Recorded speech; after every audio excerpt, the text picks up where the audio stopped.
Hello everyone, welcome to the lecture of transportation engineering 2। और आज के लेक्चर में हम लोग डिस्कस करने वाले हैं ट्रेन रेजिस्टेंस एंड हॉलिंग पावर के बारे में। चलिए स्टार्ट करते हैं। ठीक है, तो हम लोग डिस्कस करेंगे ट्रेन रेजिस्टेंस के बारे में। तो जो हम लोग का ट्रेन होता है जिसमें हम लोग लोकोमोटिव हुआ जो कि पावर जनरेट करता है और उसके वैगन्स या कोचेज को वो हॉल करता है, मतलब खींचता है। तो खींचने के लिए हमें जो पावर चाहिए वो हमें इंजन प्रोवाइड करता है, लेकिन हमारे पास कुछ रेजिस्टेंस होते हैं जो कि उसके मूवमेंट को रोकने की कोशिश करते हैं। तो वैसे मूवमेंट क्या है, वैसे फोर्सेस क्या है, उसको डिस्कस कर लेते हैं। तो हमारे जो मूवमेंट को रेसिस्ट करने के लिए हमारे बहुत सारे फोर्सेस होते हैं। So these resistance may be a result of the movement of the various part of the locomotive as well as friction between them, irregularity in the track profile, or the atmospheric resistance to a moving train moving at great speed. The tractive power of a locomotive should be adequate enough to overcome these resistance and hold the train at a specific speed. तो हमारा जो train है उसको movement के लिए जो हमारा जो रेजिस्टेंस लगता है, जो रेजिस्टेंस फोर्स लगता है, इसको जो मूवमेंट को रोकने मूवमेंट को होने से जो रोकता है, वो हमारे जो फोर्सेस हैं वो आपके होते हैं जो फ्रिक्शंस है, या फिर ट्रैक में कुछ इरेगुलरिटी है, आपका स्ट्रेट नहीं है, कहीं पे आपका लेवल नहीं है उसी वजह से, या फिर कुछ एटमॉस्फेरिक रेजिस्टेंस है, वो भी हमारा जो ट्रेन को मूवमेंट को अपोज करता है। तो उस अगर हमारा जो ट्रेन का जो इंजन पावर है वो अगर इतना सफिशिएंट है कि हम लोग का वो आपके सारे रेजिस्टेंस के बराबर हो जाए, तभी वो हम लोग जो ट्रेन का इंजन है वो पूरे ट्रेन को खींच सकता है।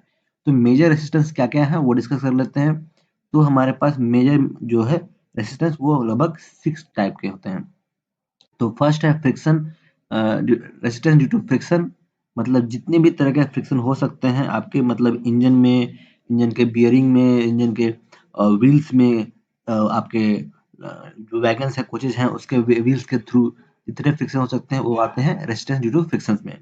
नेक्स्ट है resistance due to wave action में, मतलब कि जो आपका रेलवे ट्रैक है वो उसको लेवल ही लेइंग किया जाता है, लेकिन होता ये है कि वहां पे लोड आने की वजह से उसके स्लीपर के अलॉन्ग ये थोड़ा सा ये वेवी टाइप का आपका इस तरह का ट्रैक बन जाएगा, तो वेव एक्शन होता है, जिसकी वजह से भी थोड़ा सा एक रेसिस्टेंस डेवलप होता है, इसको लोग बोलता है resistance due to wave action.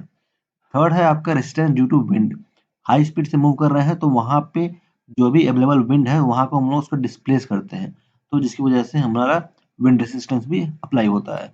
Next है रेजिस्टेंस ड्यू टू ग्रेडियंट, अगर ट्रेन जो है किसी स्लोप में मूव कर रहा हो तो उसकी वजह से जो ग्रेविटी फोर्स है उसको नीचे की तरफ पुल करती है, तो वो एक तरह का रेसिस्टेंस ही होता है। नेक्स्ट है ड्यू टू कर्वेचर, कर्व है तो कर्व में भी बहुत सारे प्रॉब्लम आते हैं जो भी एक रेसिस्टेंस के रूप में एक्ट करता है। नेक्स्ट है resistance due to starting and accelerating, तो जो हम लोग अगर आपका ये स्टेट आपका ये रुका हुआ ट्रेन है वो स्टैटिक पोजीशन में है, तो आप उसको अगर मूव कराना चाह रहे हैं तो उसमें आपको थोड़ा सा एक्स्ट्रा एफर्ट लगाना पड़ता है, जिसको हम लोग बोलते हैं रेसिस्टेंस ड्यू टू स्टार्टिंग। और आपका एक कांस्टेंट स्पीड से ट्रेन मूव कर रहा है और आप चाहते हैं कि हायर स्पीड से मूव करे, तो आपको जो एक्सेलरेट करना पड़ेगा, तो उसमें भी आपको थोड़ा सा एक्स्ट्रा रेसिस्टेंस डेवलप होता है, तो वो हम लोग 6 नंबर में बोलते हैं। ठीक है, तो अब चलते हैं कि रेसिस्टेंस ड्यू टू फ्रिक्शन में क्या क्या है।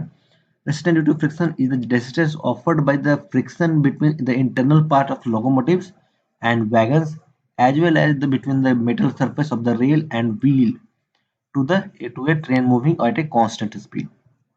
तो हमारा जो ट्रेन है वो कांस्टेंट स्पीड से मूव कर रहा है, तो उसके ट्रेन के इंजन के अंदर जो भी आपके मूविंग पार्ट्स हैं, या फिर जो आपके ट्रेन के जो व्हील है जो रेल पे मूव कर रहा है उसके बीच में जो फ्रिक्शन लग रहा है उसको हम लोग बोलते हैं रेजिस्टेंस ड्यू टू फ्रिक्शन। तो हम लोग उसको क्लासिफाई कर सकते हैं डिफरेंट पार्ट्स में, जो मतलब कि जो हो सकते हैं जनरल फ्रिक्शंस, मतलब कि जो बियरिंग है, लुब्रिकेंट्स है, जो भी इस तरह के इंटरनल पार्ट्स हैं उसकी वजह से जो भी आपके फ्रिक्शन डेवलप हो रहा है उसको बोलते हैं जनरल फ्रिक्शन। ठीक है, in case of roll bearing it varies from 0.5 to 1 kg per ton, मतलब जितना लोड आपका अप्लाई हो रहा है, आप खींच रहे हैं, उसके अकॉर्डिंग आपको उतना फ्रिक्शन को रेसिस्ट करना पड़ता है। नेक्स्ट है internal resistance, the resistance is consequential to the movement of the various part of locomotive and wagons. तो अब है कि ये हमारा तो जनरल फ्रिक्शन था वो इंजन के अंदर होता है, जबकि इंटरनल फ्रिक्शन रेसिस्टेंस होता है वो आपके वैगन्स कोचेज में जो इंटरनल पार्ट होते हैं उसके जो रेसिस्टेंस होते हैं उसकी वजह से होता है। नेक्स्ट है rolling resistance, this occur due to rail wheel interaction on account of the movement of steel wheel on a steel rail. तो स्टील रेल पर जब व्हील मूव करता है तो उसकी वजह से जो रेसिस्टेंस डेवलप होता है तो हम लोग को कहलाता है रोलिंग रेसिस्टेंस। तो ये सारे तरह के जो रेसिस्टेंस है, जो कॉमन में हम लोग बोल सकते हैं रेसिस्टेंस ड्यू टू फ्रिक्शन, उसको हम लोग R1 से डिनोट करते हैं और इसको एम्पिरिकली हम लोग कैलकुलेट कर सकते हैं इस फॉर्मूले से, जो कि है 0.0016 W, जहाँ पे हम लोग W है वो है weight of the train, total weight of the train. ठीक है, अब चलते हैं resistance due to wave action पे। When a train moves with a speed, a certain resistance develops due to the wave action of the train. Similarly, track irregularity such as longitudinal unevenness and difference in cross level or also offer a resistance due to moving train. तो आपका जिस तरह का track में irregularity हो, ऊपर नीचे हो, कुछ घिस चुका हो उसकी वजह से, या फिर एक ट्रैक से दूसरे ट्रैक पर मूव करने पर थोड़ा सा कहीं पे आपको जंप फील हो रहा हो या जर्क फील हो रहा हो, क्या उसके लेवल में चेंजेस आ रहे हो ट्रेन के रेल के रेल सेक्शन में, तो उसकी वजह से जो हमारा जो रेसिस्टेंस डेवलप होता है उसको बोलते हैं wave action. Such resistance are different for different speed. ठीक है, जो डिफरेंट स्पीड है तो उसके लिए डिफरेंट ही होगा। There is no method for the precise calculation for this resistance but following formula has been developed based on experience. तो एक्सपीरियंस बेस पर जो एम्पिरिकल फॉर्मूला डेवलप किया गया है वो ये है, R2 को से हम डिनोट करते हैं इसको, वो है 0.00008 इंटू डब्ल्यू इंटू वी, जो कि हमारा जो है स्पीड पर ये डिपेंड करता है। तो R2 जो रेजिस्टेंस है वेव एक्शन की वजह से, तो वो डिपेंड करता है उसके ट्रेन के वेट पर और उसके स्पीड पर। अब चलते हैं हम लोग डिस्कस करते हैं रेजिस्टेंस ड्यू टू विंड पर। Wind resistance consist of side resistance, head resistance and tail resistance, but its magnitude depend on the size and shape of the vehicle, its speed and wind direction as well as velocity.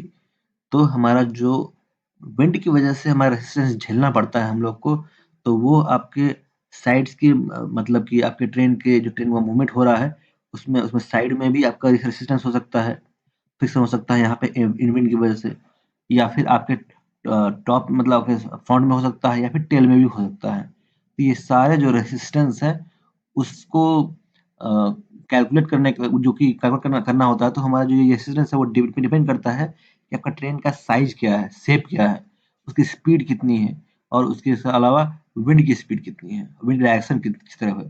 तो फिर उसके लिए हम लोग जो है wind resistance आपको निकालना है, तो आप इसको डिपेंड करता है आपके एक्सपोज्ड एरिया पर और स्पीड पर, विंड की स्पीड पर।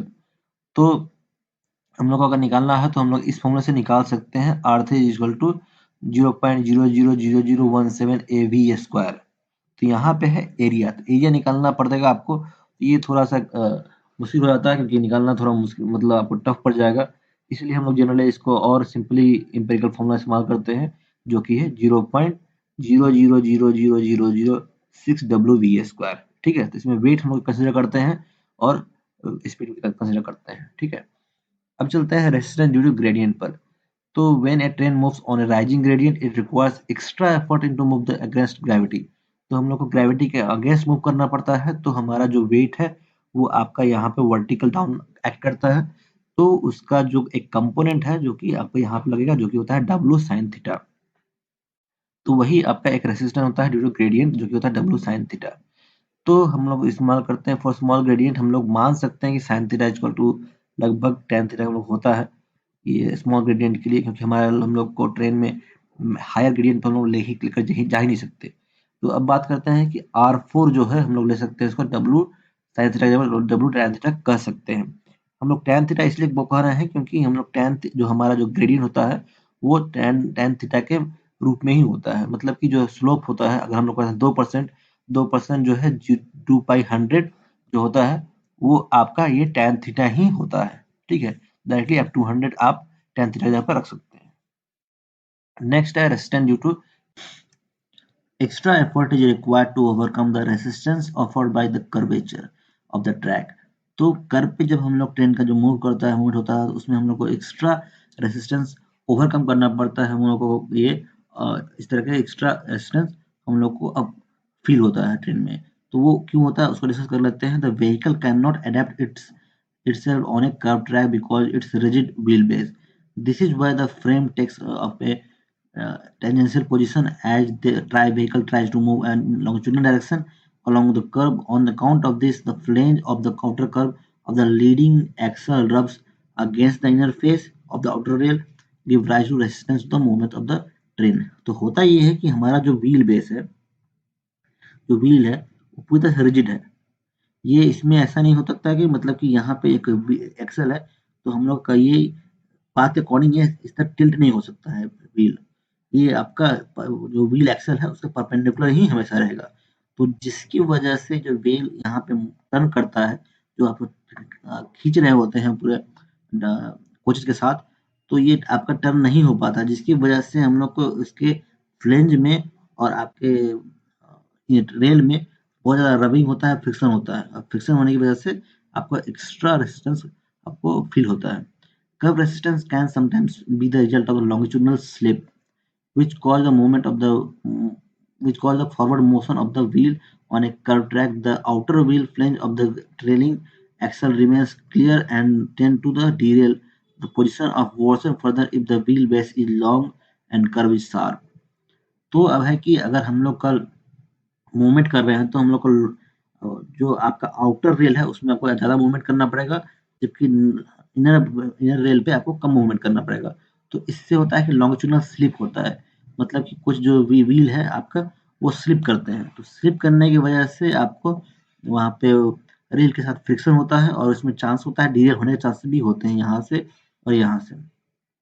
ठीक है, तो इस केस की वजह से भी हमारा जो रेजिस्टेंस जनरेट होता है। Curve resistance is caused when transverse slip occurs which increase the friction between wheel fin and rail.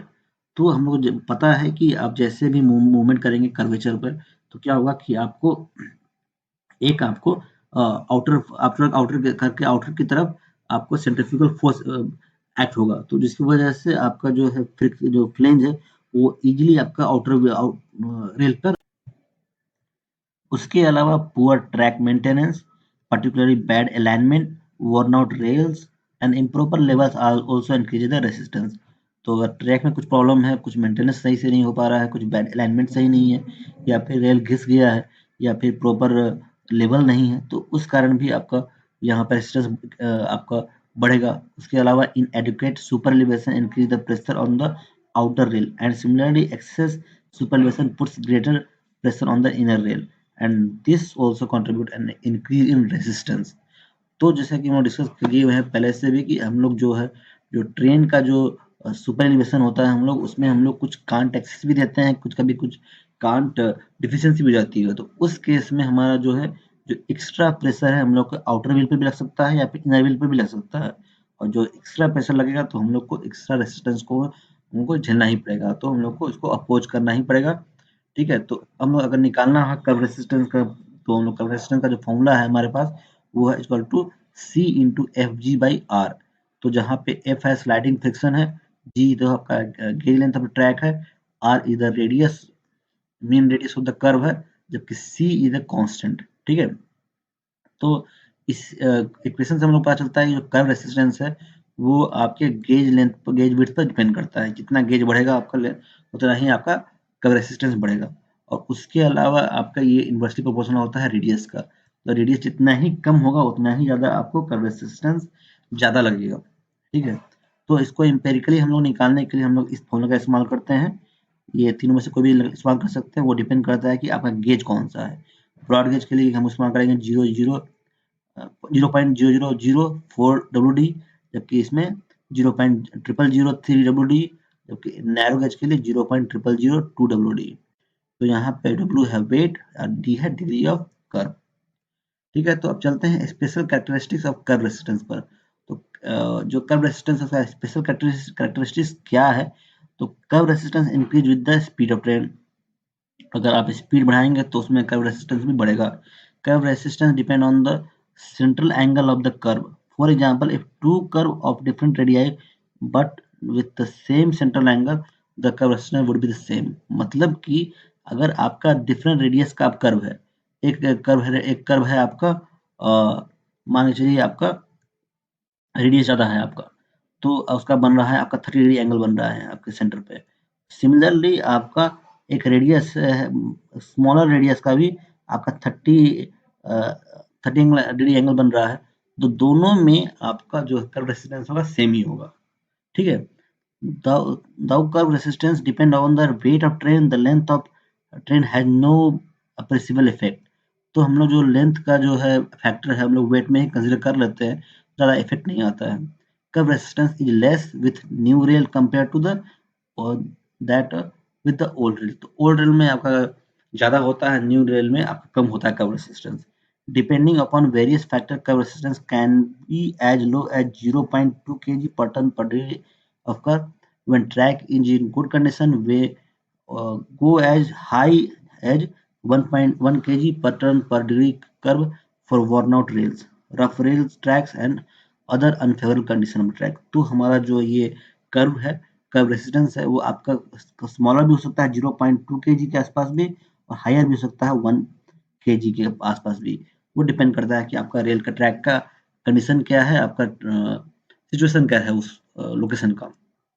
तो अब चलते हैं resistance due to starting and acceleration. तो जैसे हम लोग स्टार्ट करते हैं तो हम लोग स्टैटिक फ्रिक्शन का फेस करना पड़ता है. तो कौन कौन से आपके रेजिस्टेंस वो डिस्कस कर लेते हैं. Train face these resistance too at station when they start, accelerate and de accelerate.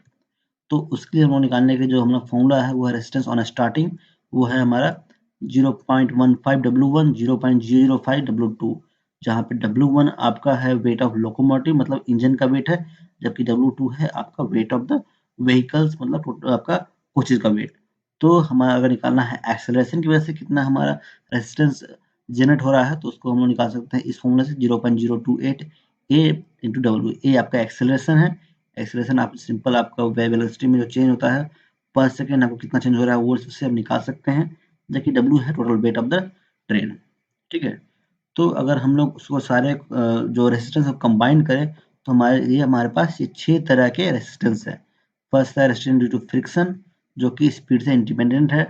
Second है resistance due to wave action जो कि वेलोसिटी से के प्रोपोर्शनल होता है. जबकि रेजिस्टेंस ड्यू टू विंड है जो कि वेलोसिटी के स्क्वायर के प्रोपोर्शनल होता है. जबकि रेजिस्टेंस ड्यू टू ग्रेडियंट है, ये भी आपके वेलोसिटी से इंडिपेंडेंट है. कर्व रेजिस्टेंस है वो भी वेलोसिटी से इंडिपेंडेंट है, पर हम लोग मतलब फॉर्मूले में इंडिपेंडेंट है पर उसका फर्क पड़ता है जो कि हम लोग ज़्यादा कंसिडर नहीं करते हैं.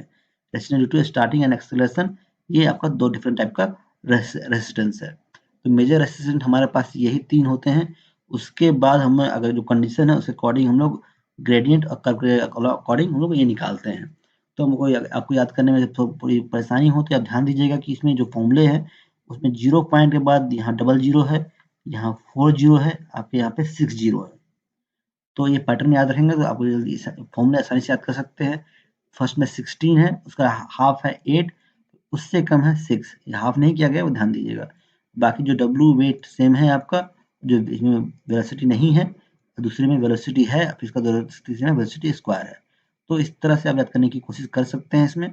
अब चलते हैं tractive effort of a locomotive पर. The tractive effort of a locomotive is the force that the locomotive can generate for hauling the load.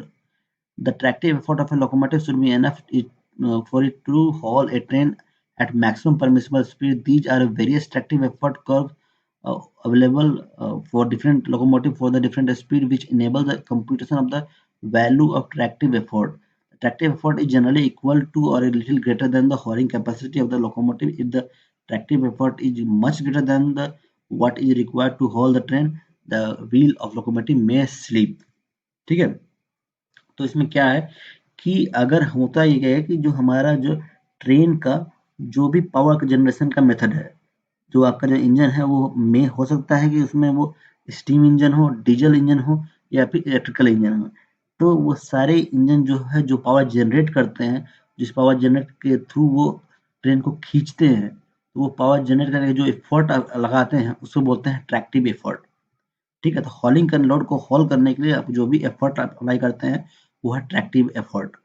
और ट्रैक्टिव एफर्ट आपने अप्लाई किया जिसकी वजह से जो आपके व्हील में पावर आता है. तो व्हील में पावर आता है तो व्हील पावर से वो खींचता है पूरे ट्रेन को.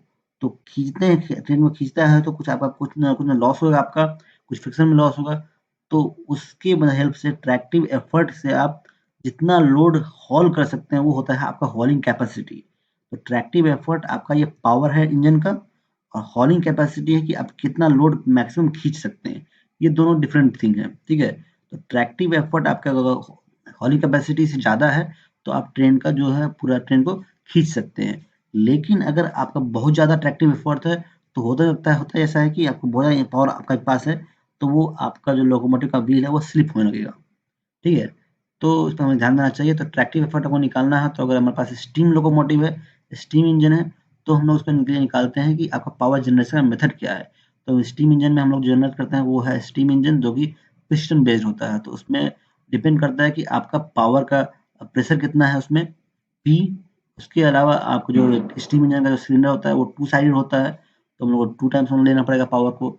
आपको डिपेंड करता है कि आपका कितना एरिया है पिस्टन का और उसका जो डायमीटर है उससे हम निकाल सकते हैं एरिया को। उसके अलावा अगर लेंथ ऑफ स्ट्रोक मालूम है वो निकालना पड़ेगा आपको।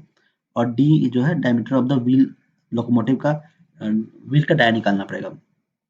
तो अगर हम निकालना चाहते हैं कि एक स्टीम इंजन का ट्रैक्टिव पावर क्या होता है, कितना होता है, उसके लिए हम ध्यान दे सकते हैं कि अगर एक इंजन का स्टीम इंजन काम कर रहा है, वर्क कर रहा है, तो वर्क डन को निकालने का क्या फॉर्मूला हो सकता है? मतलब कि जो वर्क डन जो होता है वो क्या होता है? Force displacement. तो हम कितना फोर्स अप्लाई कर रहे हैं, तो स्टीम प्रेशर कितना है हमारे पास पी, कितना एरिया पे हम लोग अप्लाई कर रहे हैं वो निकालना पड़ेगा। उसके बाद हम लोग क्या कर रहे हैं, ये 2 टाइम्स हो रहा है कि ऊपर और नीचे दोनों प्रेशर जो होता है इसलिए हम 2 टाइम्स लेते हैं। और उसके बाद जो लेंथ ऑफ स्ट्रोक है उससे मल्टीप्लाई करते हैं 2 टाइम्स कि हमारे पास 2 सिलेंडर होते हैं। ठीक है, तो 2 सिलेंडर सिस्टम इंजन के लिए हम निकाल रहे हैं। तो हमें ये पूरे से ये फॉर्मूला आ जाएगा 2P इंटू ए इंटू एल। एरिया हम लोग निकाल सकते हैं पाई डी स्क्वायर बाई 4 से। तो हमारा पास ये आता है फॉर्मूला कि अगर स्टीम इंजन है तो उसका जो वर्क डन कर रहा है तो वो पूरा वर्क डन करने के बाद कितना वो मतलब कितना जूल वर्क डन कर रहा है। ठीक है, तो अब बात आता है कि ये तो आपका इंजन का वर्क हुआ। तो अब हमारे ये जो इंजन का वर्क जो है काम कर रहा है तो वो व्हील पे कितना वो वर्क कर रहा है तो वो निकालने के लिए तो हम मान चलते हैं कि जो हमारा ट्रैक्टिव एफर्ट है, जो खींचने का जो एफर्ट कर रहे हैं वो फोर्स है आपका व्हील का फोर्स। ठीक है, और वो पूरा डिस्टेंस जो कवर कर रहा है पूरे व्हील को टर्न मतलब आपको रोटेट करने के लिए तो होता है सरकमफेरेंस ऑफ द व्हील। ठीक है, तो आप ट्रेन को यहाँ से यहाँ तक खींच के लाए हैं वो भी एक मतलब पूरा होल साइकिल में सिलेंडर के मतलब स्टीम इंजन के पावर जनरेशन के पूरे होल साइकिल में तो आपको पूरा एक सरकमफेरेंस आपको चलना पड़ा है। आपने ट्रैक्टिव फोर्स एफ लगाया है, आपका डिस्प्लेसमेंट डी हुआ है, डिस्टेंस हुआ है कुछ। ठीक है, तो जो डिस्टेंस क्या है वो सरकमफेरेंस के बराबर है। तो ट्रैक्टिव एफर्ट टी ई और सरकमफेरेंस ऑफ द व्हील जगह पाई डी। तो ये हमारा हो जाएगा वर्क डन हो जाएगा व्हील पर कितना वर्क डन हुआ है। ये वर्क डन हुआ है व्हील पर, ये पावर जनरेशन हो रहा है उस वजह से वर्क डन ये है। तो दोनों को इक्वेट करेंगे तो हम लोग यहाँ पे टीई का फॉर्मूला जनरेट कर सकते हैं और इससे हम लोग ट्रैक्टिव एफर्ट्स निकाल सकते हैं स्टीम लोकोमोटिव का। अब बात करते हैं डीजल लोकोमोटिव के लिए। तो इसके लिए पहले से फिक्स्ड फॉर्मूला है जो कि होता है 308 into R H P by B. तो वी आपका वेलोसिटी है और आर एच पी है आपका रेटेड हॉर्स पावर, कितना हॉर्स पावर का इंजन है वो डीजल लोकोमोटिव। इसी तरह इलेक्ट्रिकल लोकोमोटिव है तो वो आपका जो है इस पावर ऑफ स्पीड पे इन्वर्सली प्रोपोर्शनल होता है। ठीक है, तो इसके लिए एम्पिरिकल फॉर्मूला जो है ट्रैक्टिव एफर्ट का वो है ए बाई वी क्यू है यहाँ पे और ए बाई वी 5 है। ये डीसी इलेक्ट्रिक लोकोमोटिव के लिए ही है, एसी इलेक्ट्रिक लोकोमोटिव के लिए है। तो ये आपको याद करने की जरूरत नहीं है, वो जनरली ये सारे क्वेश्चन में नहीं आते हैं। तो हम लोग मेनली डिस्कस करते हैं हॉलिंग पावर के बारे में लोकोमोटिव के। तो ट्रैक्टिव एफर्ट क्या है कि हमारा जो इंजन जनरेट कर रहा है पावर वो, लेकिन हमारा जो वो हॉलिंग कैपेसिटी हम यहाँ पे ये इंजन तो पावर जनरेट कर दिया है, व्हील को ऑपरेट कर देगा, लेकिन आपका जो पूरा इंजन है पावर लगाने के बाद वो कितना एफर्ट से ट्रेन को खींच रहा है वो निकालना पड़ेगा। The hauling power of a locomotive depends upon the weight exerted on the driving wheel and the friction between the driving wheel and the rail. The coefficient of friction depend upon the speed of locomotive and condition of the rail surface. The higher speed of the locomotive, the lower the coefficient of friction, which is 0.1 for high speed, 0.2 for low speed. The condition of rail surface, whether red or dry, smooth or rough, also play an important role in deciding the value of the coefficient of the friction. If the surface is very smooth, the coefficient of friction will be very low. तो अब बात कर रहे हैं कि होता क्या है कि हम लोग यहाँ पावर जनरेट कर रहे हैं, पावर जनरेट करके व्हील को रोटेट तो कर सकते हैं यहाँ पे इंजन के, लेकिन ये जो पावर जनरेशन के बाद जो व्हील है वो कितना लोड को खींच सकता है उसी को बोलते हैं हम लोग हॉलिंग कैपेसिटी। तो हमारा वो डिपेंड करता है कि लोड कितना आ रहा है इस व्हील पर, जिस व्हील पे पावर जनरेट हो रहा है उस व्हील पर टोटल लोड कितना आ रहा है इंजन का, और उसके बाद जो व्हील है और रेल है उसके बीच में फ्रिक्शन कितना है। तो आप जितना हाई स्पीड रिमूव करेंगे उतना ज़्यादा फ्रिक्शन कम लगेगा, क्योंकि टच कम होगा उसका उसमें बीच में, और जितना ज़्यादा आपका वेट रहेगा, ड्राई रहेगा या स्मूथ रहेगा रेल, उतना ही ये कम होता है। तो हॉलिंग पावर जो होता है अगर निकालना है हम लोग को, तो वो निकालना पड़ेगा कि हम लोग के पास कितने number of pair of driving wheel है, मतलब कि जो व्हील्स है उसमें कितने व्हील्स में हमारा जो है पावर जनरेट हो रहा है, पावर जनरेट होकर उसको ट्रांसफर कर रहे हैं कितने व्हील में। तो number of pair of driving wheel हम लोग नहीं निकालेंगे। इसके बाद है कि कितना लोड हम लोग अप्लाई कर रहे हैं उसके ऊपर, लोड हमको मालूम है तो वो लोड इस्तेमाल करेंगे, और कोफिशिएंट ऑफ फ्रिक्शन से हम लोग निकाल सकते हैं कि आपका हॉलिंग पावर क्या है। ठीक है, तो सिंपल ये फॉर्मूला है, जिस तरह से होता है एफ इक्वल टू, आपने पढ़ा होगा म्यू आर या म्यू एन आपने पढ़ा होगा फिजिक्स में, मतलब एन है आपका रिएक्शन, म्यू है आपका कोफिशिएंट ऑफ फ्रिक्शन। सिमिलरली यहाँ पे जो रिएक्शन है वो आपका लोड है इंजन का, और म्यू है आपका कोफिशिएंट ऑफ फ्रिक्शन। तो इससे हम लोग निकाल सकते हैं कि कितना हॉलिंग कैपेसिटी है उस ट्रेन की। तो फॉर ए लोकोमोटिव थ्री अगर आपके ड्राइविंग व्हील है, 20 लोड आपका आ रहा है एक्सल पे, तो और कोफिशिएंट ऑफ फ्रिक्शन 0.2 है, तो आप हॉलिंग कैपेसिटी निकालेंगे तो 12 टन आ जाएगा। तो 12 टन आप लोड खींच सकते हैं। तो इसको हम लोग देख लेते हैं इसके कुछ प्रॉब्लम एग्जाम्पल प्रॉब्लम से। तो अगर हमारे पास मैक्सिमम लोड जो है वो निकालना है आपको किसी भी ब्रॉडगेज लोकोमोटिव का, कितना लोड वो खींच सकता है। ठीक है, तो यहाँ पे 3 पेयर ऑफ ड्राइविंग व्हील है, हमारे पास एक्सल लोड दिया हुआ है, और हम लोग को maximum speed 80 kilometre per hour से खींचना है। ठीक है, तो अब हम लोग को निकालना है कि मैक्सिमम लोड कितना खींच सकते हैं। तो मेनली हम लोग पहले ध्यान देते हैं कि स्ट्रेट ट्रैक पर कितना खींच सकते हैं। तो हमारे पास डिफरेंट रेसिस्टेंस है, तो हम लोग माने चलेंगे कि हम 3 रेसिस्टेंस को ही मेनली कंसीडर करते हैं। जो कि है आपका रोलिंग रेसिस्टेंस है, सेकंड है आपका वेव एक्शन, थर्ड है आपका विंड, रेसिस्टेंस टू विंड। ठीक है, तो हम लोग को निकालना है, पहले निकालेंगे हॉलिंग पावर कि कितना लोड हम लोग खींच सकते हैं। तो हमारे पास 3 आपके ड्राइविंग व्हील है, 3 pair of driving wheel, total load 22 ton आ रहा है, और फिर फ्रिक्शन कोएफिशिएंट 0.2 लेना है। तो इस तरह से हमारा आ जा रहा है हॉलिंग कैपेसिटी 13.2 टन हम लोग खींच सकते हैं। ठीक है, तो अब हम लोग का कितना रेसिस्टेंस आ रहा है वो निकालना पड़ेगा। तो मैंने 3 ही कंसीडर करते हैं हम लोग, जो कि है फ्रिक्शन की वजह से, वेव एक्शन की वजह से और विंड की वजह से। ये फॉर्मूले में हम रखेंगे। तो हम लोग के पास भी मालूम है 80 किलोमीटर पर आवर, तो हम लोग को डब्ल्यू निकालना होगा। तो अगर हम लोग हॉलिंग कैपेसिटी को ट्रेन रेजिस्टेंस से इक्वेट कर देंगे, बराबर कर देंगे, तो हम लोग निकाल सकते हैं कि वेट कितना हम लोग मैक्सिमम वेट हम लोग खींच सकते हैं। लेकिन ये जो वेट है आपका, वो क्या है वेट, ये वेट है आपका लेवल ट्रैक पर, अगर ट्रैक लेवल रहे तो। देखिए इसमें क्वेश्चन में अगर देखें तो क्या पूछता है कि also calculate the reduction in speed if the train has to run a rising gradient of 1/200। तो अगर अगर वो ट्रेन है वो किसी ग्रेडियंट पे मूव कर रहा है, किसी स्लोप पे मूव कर रहा है, तो उसके केस में हमको एक्स्ट्रा रेजिस्टेंस जनरेट होता है। तो उस कंडीशन में आपको कितना स्पीड कम करना पड़ेगा। वो ऐसे इसलिए क्योंकि हम लोग जो है ट्रेन का वेट तो कम नहीं कर सकते चलते हुए ट्रेन का, तो हम लोग कम क्या करना पड़ेगा, स्पीड कम करना पड़ेगा। तो हमारा जो हॉलिंग कैपेसिटी 13.2 है जो लोग पहले निकाल चुके थे, उसके बाद जो हमारा ट्रेन रेसिस्टेंस था 3 के अलावा हम लोग इसमें एक्स्ट्रा कंसिडर करते हैं, जो कि आपका है 1/200, मतलब 1/200, जो कि होता है 0.5%। ठीक है, तो इससे हम लोग ये यहाँ पे पुट करेंगे, और v का वेलोसिटी हमको मालूम नहीं है, वेट हम लोग सेम ही रखेंगे क्योंकि वेट तो हम लोग कम करेंगे नहीं चलते हुए ट्रेन का। तो w जो है या हम लोग जो आया था वही हम लोग इसमें रखेंगे। तो इससे हम लोग वेलोसिटी निकाल सकते हैं, जो कि आ रहा है 48.13 किलोमीटर पर आवर। तो जो हम लोग लेवल ट्रैक पर 80 किलोमीटर पर आवर का स्पीड से चल रहे थे, तो हमारा जो स्लोप पे जो स्पीड है वो कम हो जाएगा, जो कि हो जाएगा 48.13 किलोमीटर पर आवर। ठीक है, तो डायरेक्शन ऑफ स्पीड हम लोग निकाल सकते हैं, आप माइनस कर देंगे 80 किलोमीटर पर आवर में से। नेक्स्ट है, अगर आपके पास ये पूछता है, नेक्स्ट क्वेश्चन इसी में है, what would be the further reduction in the speed if train has to negotiate on a 4 degree of curve on and on the rising gradient. मतलब आपका ग्रेडियंट भी है और कर्व भी है, मतलब ग्रेडियंट पर ही आपका कर्व है। तो इस केस में हम लोग को कर्व का भी जो रेसिस्टेंस है वो कंसिडर करना पड़ेगा। तो कर्व का रेसिस्टेंस जो होता है हमारा जो फॉर्मूला है उसके से हम निकाल सकते हैं, जो कि वेट के कॉरस्पॉन्डिंग है, तो वेट के टर्म में है, तो हम लोग वो भी रखते हैं। तो वेट हम लोग फिर से वही रखना, जो हम लोग निकाला था वही रखना है, और उसके बाद वेलोसिटी निकालेंगे तो हम लोग का ये कम होकर हो जाएगा 43 किलोमीटर पर आवर।